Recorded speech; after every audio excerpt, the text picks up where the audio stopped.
High on Life was both the biggest third-party Game Pass launch ever and the biggest Game Pass release of 2022. You'll surely have a great time laughing at all the crude language in High on Life if you are a Rick and Morty fan. While bordering on irritating at times, High on Life is full of hilarious moments and wackiness. The actual gameplay, that, however, is a different issue. In a nutshell, it's simple and repetitive.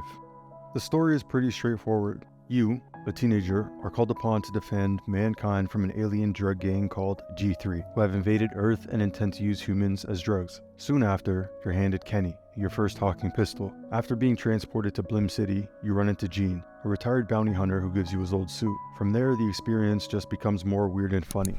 Following that, you'll explore other planets, acquire new weapons with unique capabilities, and take out your enemies. Once you beat them all, it's time to take on G3 Commander, Garmantuous. Given the surface level gameplay and unreliable performance, the comedy bears a majority of the way throughout the game.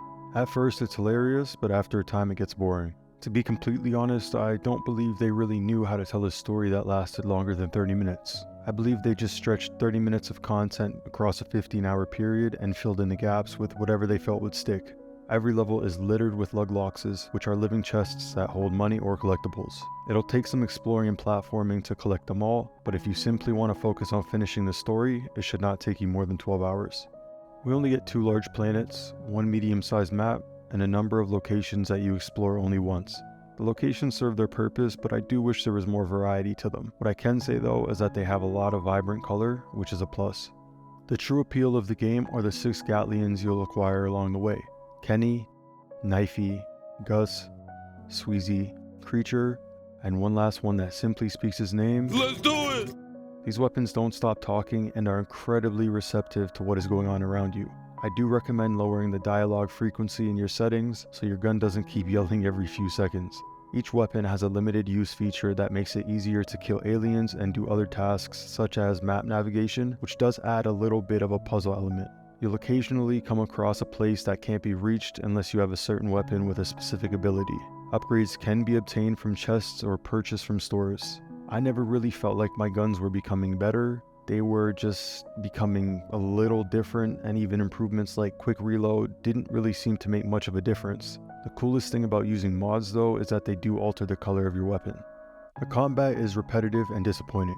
You can easily breeze through the game with only Kenny, switching to your other guns just to solve the puzzles.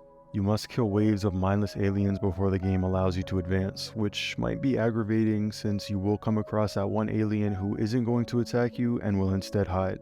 Boss battles were definitely more difficult and somewhat altered the fighting system's formula, giving it a fresh twist and a combat system that was sometimes repetitious.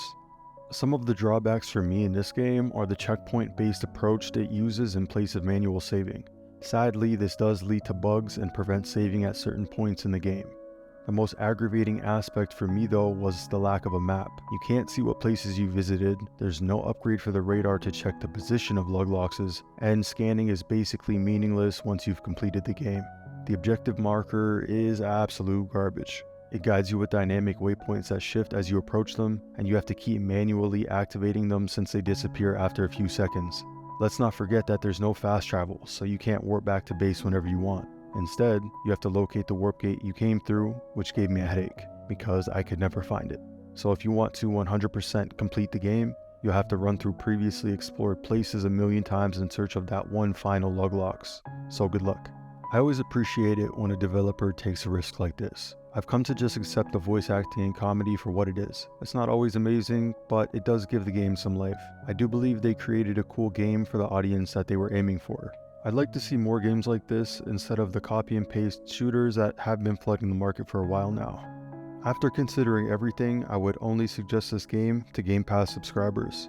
It's a perfect game for Game Pass in my opinion because you can test it out and decide for yourself whether the comedy suits you without having to pay for it.